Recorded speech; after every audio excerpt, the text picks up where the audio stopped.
Hello दोस्तों, स्वागत है आपका हमारे यूट्यूब चैनल पर एक बार फिर।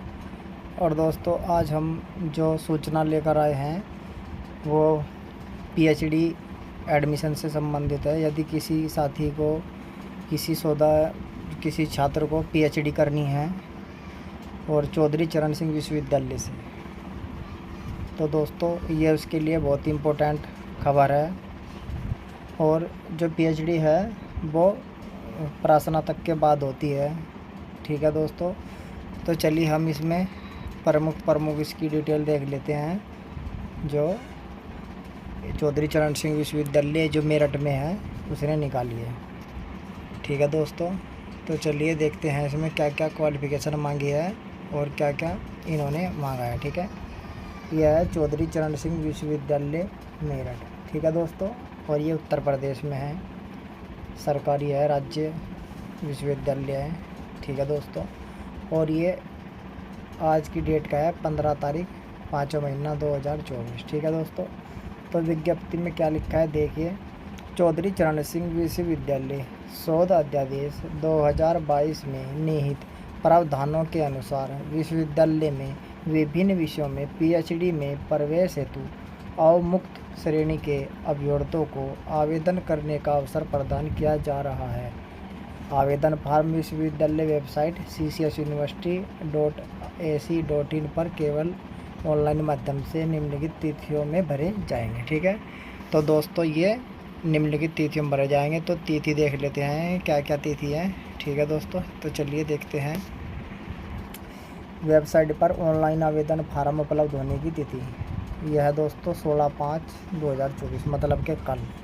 ठीक है, तो मतलब कि कल से ही फार्म भरे जाएंगे। ठीक है दोस्तों, और ऑनलाइन आवेदन फार्म की अंतिम तिथि है 5 तारीख 6वां महीना 2024, मतलब 5 जून तक ये फॉर्म भरे जाएंगे। ठीक है दोस्तों, अब आवेदन शुल्क देख लेते हैं। आवेदन शुल्क सामान्य और ओबीसी के लिए है 2500 रुपये, और एससी एसटी और दिव्यांग अभ्यर्थियों के लिए है 1500 रुपये।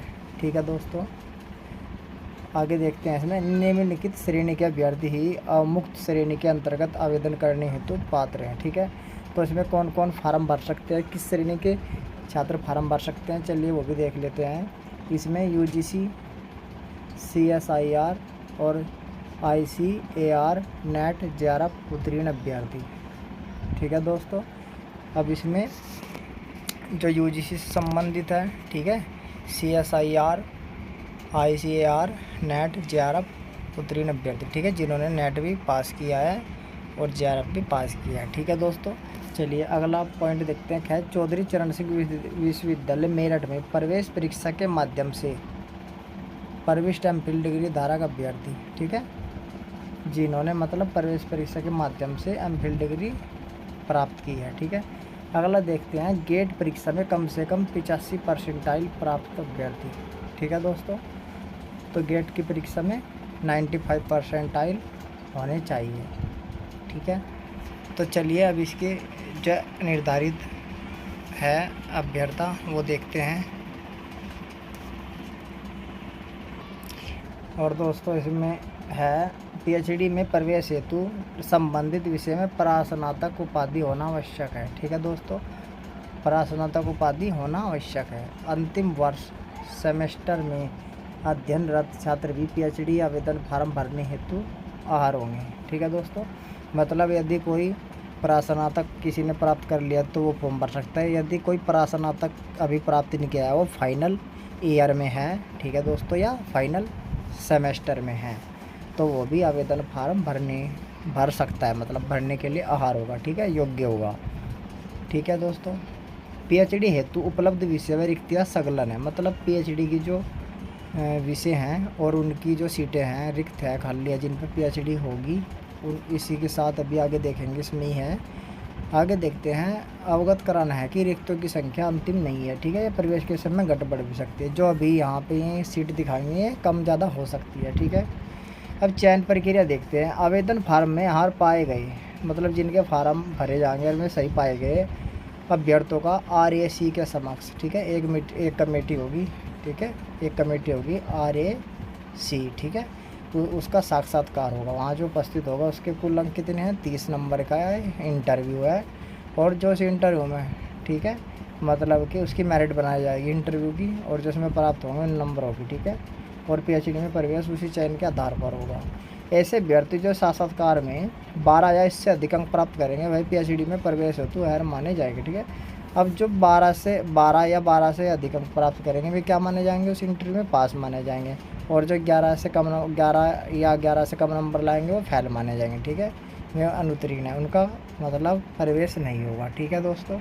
और जो 12 लेकर आएंगे उससे अधिक उनकी मेरिट बनेगी, और मेरिट जितनी रिक्त सीटें हैं उनमें यदि वे आ जाते हैं मेरिट में तभी होगा उनका भी, ठीक है, वरना उनका भी नहीं होगा, ठीक है दोस्तों। देखिए आगे देखते हैं। इसमें आगे है जेआरएफ हेतु आहार अभ्यर्थियों को अन्य श्रेणी के अभ्यर्थियों के ऊपर प्राथमिकता जाएगी। मतलब सबसे पहले जो जेआरएफ अभ्यर्थी हैं उनको प्राथमिकता दी जाएगी, ठीक है। और जिनकी जब सीट बच जाएगी तो उसके बाद बाकी को मेरिट के अनुसार अवसर प्रदान किया जाएगा, ठीक है दोस्तों। इस तरीके से होगा, ठीक है। चलिए आगे देखते हैं। यदि किसी के नंबर भी बराबर होते हैं तो उसके जो प्रास्नातक में नंबर है उसके होंगे। यदि उसमें भी बराबर होते हैं प्रास्नातक के नंबर भी, तो फिर क्या होगा, 10वीं 12वीं और बीए मतलब कि ग्रेजुएशन के नंबर जोड़कर जिसकी मेरिट ज़्यादा होगी उसका चयन होगा, ठीक है दोस्तों। और जो आरक्षण होगा वो उत्तर प्रदेश के ही निवासियों के लिए है। बाकी यदि कोई दूसरे राज्य से करता है तो उसको जर्नल में काउंट किया जाएगा, ठीक है दोस्तों। तो चलिए अब हम सीटें देख लेते हैं एक बार। चलिए तो दोस्तों ये सीटें हैं, ये कैंपस की है, सीसीएस यूनिवर्सिटी के लिए कॉलेजों की है, ठीक है, जो कॉलेजों में एडमिशन हुई। जैसे मैं खास बता देता हूँ इम्पोर्टेंट जो मैन है। जैसे एजुकेशन हो गया, एजुकेशन में 15 कैंपस की है और 100 है कॉलेज की, ठीक है दोस्तों। जैसे ड्राइंग हो गई, इसमें कोई कैंपस की सीट नहीं है, 26 सीट है कॉलेज की, ठीक है दोस्तों। जैसे इंग्लिश हो गई, ठीक है, 2 कैंपस की और 89 है कॉलेज की। इकोनॉमिक्स की हो गई 5 कैंपस की और 100 कॉलेज की, ठीक है दोस्तों। ज्योग्राफी इसके बाद भूगोल 0 कैंपस और 13 कॉलेज, ठीक है दोस्तों। Hindi 0 campus 60 college. इसके बाद हिस्ट्री 55 कॉलेज 5 कैंपस, ठीक है। पॉलिटिकल साइंस हो गया जैसे 21 कैंपस और 90 कॉलेज। इसके बाद जैसे सोशोलॉजी 7 कैंपस और 50 कॉलेज की। संस्कृत की 4 कैंपस और 48 कॉलेज। तो दोस्तों आप देख सकते हैं ये सभी कितनी सीट है, और टोटल 2059 तो है, 2069 है कॉलेज में और 240 है कैंपस में, ठीक है दोस्तों। तो ये आप सभी के लिए इन्फॉर्मेशन थी।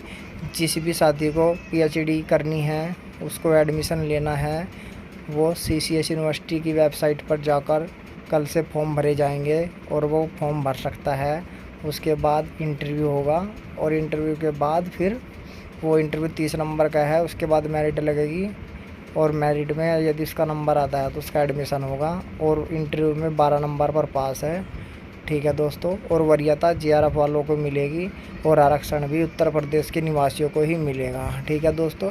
यदि किसी जेआरएफ वाले की मेरिट बराबर होती है आपस में तो उसके प्रास्नातक के नंबर जुड़ेंगे, ठीक है दोस्तों। और अंतिम जो डेट है वो है 6 जून। अंतिम जो डेट है शायद 5 जून है, ठीक है। तो दोस्तों आप जल्दी से जल्दी फॉर्म भरें, जिसको भी पीएचडी करनी है, किसी भी सब्जेक्ट से आप कर सकते हैं। तो दोस्तों ये थी आपके लिए बहुत ही महत्वपूर्ण सूचना पीएचडी से संबंधित। तो चलिए दोस्तों फिर अगली और नई सूचना में मिलेंगे, तब तक के लिए धन्यवाद।